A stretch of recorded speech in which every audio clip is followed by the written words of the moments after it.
Le damos las gracias a Juvencio Rocha Peralta, quien es el presidente de la Asociación de Mexicanos en Carolina del Norte. Está aquí con nosotros por haber aceptado la entrevista. Bienvenido. Gracias, muchas gracias. Y a maestra Carolina Ramírez Suárez, quien es investigadora del fenómeno de migración. Pues también muchas gracias, Carolina, por estar con nosotros. Gracias por invitarnos. Juvencio, en los últimos años el fenómeno migratorio digamos, ha transitado de las formas que tenía, habrá cosa de 5 o 6 años. Hubo una modificación en la política exterior de Estados Unidos hacia el fenómeno migratorio, pero también las propias condiciones del país generaron una nueva forma de migración. ¿Cómo se encuentra o cómo podrías evaluar ambas cosas y cuál es el estado, pues, de la migración mexicana hacia Estados Unidos? Pues actualmente con las políticas que hemos visto en Estados Unidos, claro que eso ha dado a que disminuya la migración a Estados Unidos, pero no en sí, porque estamos viendo un fenómeno de familias que se están reunificando con las familias que llevan ya años radicando en Estados Unidos, lo cual eso explica también a que muchas de estas personas están migrando por otras avenidas donde la política migratorias en Estados Unidos no han percutido bastante como en otras regiones como es Arizona, ¿no? Arizona es podemos decir, uno de los estados donde empezaron a implementar políticas antimigrantes, pero eso no quiere decir que en zonas como la zona sur del país en Estados Unidos la política no está tan fuerte, pero hay más facilidades para que el migrante pueda transitar hacia Estados Unidos. Siguen las mismas condiciones, imagino, de vulneración de derechos de los migrantes, de discriminación, de persecución de las propias autoridades. Definitivamente en los últimos 4 años hemos visto esta ola de racismo hacia la comunidad migrante en Estados Unidos. En esta nueva administración, que es la administración Obama, hemos visto esa casi en todo el país, más en estados donde la migración es reciente. Actualmente tenemos políticas y propuestas hacia los migrantes, como es el estado de Georgia, Alabama, donde se han implementado esas políticas, pero también ha habido políticas que habían implementado bajo la administración Bush, la administración Clinton, lo cual no habían dado a relucir, no se habían implementado. Entonces, el 11 de septiembre a la actualidad, todo esto se ha estado dando y se han implementado muchas de estas políticas a nivel local, no estamos hablando a nivel federal, pero sino a nivel local y a nivel estatal, lo cual eso conlleva a que se dé mucho las cuestiones del racismo, el perfil racial hacia los migrantes. ¿Qué pasó con Obama? Porque, bueno, al llegar a un presidente, pues, de origen étnico diferente a lo que habían hecho todos los presidentes de Estados Unidos, se esperaba que tuviera una actitud más laxa, más amable hacia los migrantes y hacia las personas, pues, no blancas, ¿no? ¿Qué es lo que le sucedió? ¿Está sujeto a las condiciones internas de la política de Estados Unidos? Yo creo que la administración Obama está muy sujeto internamente a las políticas anteriores de los presidentes. Volvemos a la administración Bush, administración Clinton, porque el electorado, quien eligió a Obama, lo conllevó a ganar la victoria.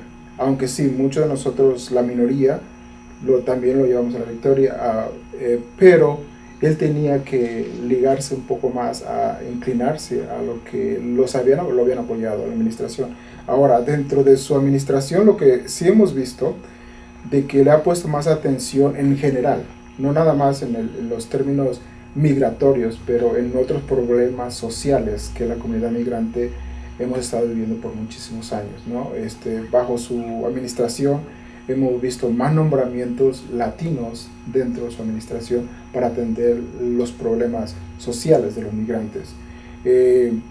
La otra cuestión es también hay que ver quién está en control en la Cámara de Senadores, tanto en la Cámara de Diputados, y quiénes son los que llevan todo esto, ¿no?, para hacer los cambios de políticas migratorias. Es importante el voto latino.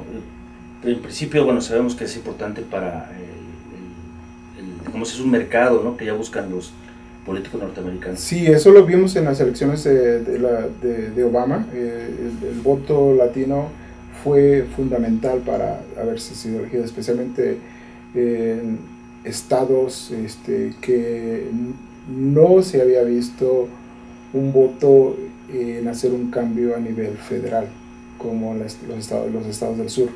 El voto vital de la minoría, los latinos, hicieron la diferencia en la elección de Obama. Y actualmente muchos de nuestros candidatos políticos le están apostando al voto latino. En ese sentido, Juvencio, ¿va a haber una votación o van a participar activamente los mexicanos residentes de Estados Unidos en esta elección? En este momento lo que estamos viendo con las nuevas elecciones que vienen en las primarias en mayo y en las elecciones en noviembre, vemos que nuestro voto está indeciso en este momento. Estamos viendo que hay muchos latinos, en su mayoría mexicanos, que estamos indecisos si vamos a salir a votar o no vamos a salir a votar. Por lo mismo que ha pasado con esta administración. Y con respecto de la elección en México, ¿habrá, digamos, se nota alguna preferencia del latino, del mexicano? ¿Por quién estaría pensando? Digo, a lo mejor es difícil saberlo, ¿no? Pero sí podrían ustedes tener una percepción de cómo sería eventualmente. Fíjate que en estas elecciones en nuestro país está viendo muy indeciso el voto de nosotros. Está muy dividido a comparación en las elecciones pasadas. A pesar de que en esta época se le asignaron recursos suficientes como para atraer más el voto mexicano para estas elecciones, en este momento estamos completamente indecisos sobre quién va a ser el candidato que puede tener el apoyo mayoritario de los migrantes mexicanos. ¿Hay alguna opinión generalizada por quién estarían pensando? ¿Quién se les acerca más en términos de, digamos, de afinidad, de idea política? En general lo que sí estamos viendo es que la mayoría se inclina más por Josefina, por candidata del PAN. Por la candidata del PAN, quienes son los que vemos que son los que se están inclinando más. Ahora creo que el trabajo que el PAN ha hecho hacia el alcance de los migrantes ha dado resultados, y yo creo que es una de las razones por la cual más la migración mexicana sí ha estado inclinando más por ese partido. ¿Podrías establecer alguna diferencia entre la manera en que los gobiernos del PRI digamos, abordaban el tema migratorio con respecto a los gobiernos del PAN? Son dos, pero al parecer hay un cambio sustantivo que lo está pues orillando a pensar en votar por Acción Nacional. Bueno, pues dentro de lo que viene siendo el partido del PAN, en las dos administraciones hubo más acercamientos hacia los migrantes. Se abrieron muchos espacios para los migrantes que nunca en ninguna administración se había abierto. Y creo que eso es una de las grandes ventajas que tiene el partido del PAN hacia la atracción del migrante. Programas sociales que se establecieron en conjunto con los migrantes y sus comunidades de origen, que eso ayudó bastante en estas últimas dos administraciones. Y yo creo que eso es lo que podríamos decir es donde se le está apostando a la atracción del voto mexicano. Pues, ¿por qué hay tanto mexicano en Carolina? Aquí tenemos algunos datos que si nos quisieras comentar, por favor. ¿Cuáles son las cifras que tú ves y por qué Carolina se ha convertido en una especie de polo de atracción de la migración mexicana? Podríamos decir que los estados del sur han sido atractivos hacia la migración los últimos 15, 10 años. El motivo cual, porque mucho de esta migración, estos estados dependen de la mano de obra. La zona sur del país son zonas de agricultura, de mano de obra que es necesaria y vital para poder sacar su producto. Entonces, el migrante busca donde hay oportunidades de empleo. Entonces, para ellos esto fue una atracción. En segundo, vemos de que muchos de estos lugares históricamente no había políticas antimigrantes en una época. Entonces también eso llamaba la atención a muchos, ¿no? Que fácilmente podías transitar en cualquier parte de las comunidades de estos estados. Por ejemplo, en el caso de Carolina del Norte, lo que hemos visto en los últimos 10 años es un gran incremento de la población veracruzana, en este caso más, que vienen ocupando el primer lugar, tanto en Carolina del Norte como en Carolina del Sur. Y volvemos a lo mismo, porque la mayor parte de la fuente laboral de esos dos estados es la agricultura, servicios y la construcción. En una época, los estados, por ejemplo, de Carolina del Norte, se veía una gran demanda de mano de obra. ¿Por qué, a qué atribuyes el hecho de que muchos veracruzanos estén emigrando del estado? Digo, entendemos que por faltas de oportunidad y todo, pero actualmente pudiera pensarse en un repunte, en una nueva etapa de migración. Lo que estamos viendo, lo que hemos visto y lo que estamos viendo actualmente en Veracruz, en este caso, es la oportunidades de empleo es uno de los factores. En segundo, lo que estamos viendo también es de que mucha de nuestra juventud veracruzana, capacitada y educada, que no encuentra ese espacio de oportunidad en su lugar de origen, decide mejor migrar a lugares donde ellos creen que van a poder superarse más de lo que les ofrece su estado. Y yo creo que es ahí donde mucha de esta fuente humana se ha estado saliendo de nuestro estado. Volvemos a lo mismo, a la oportunidad de empleo que no le brinda nuestro estado.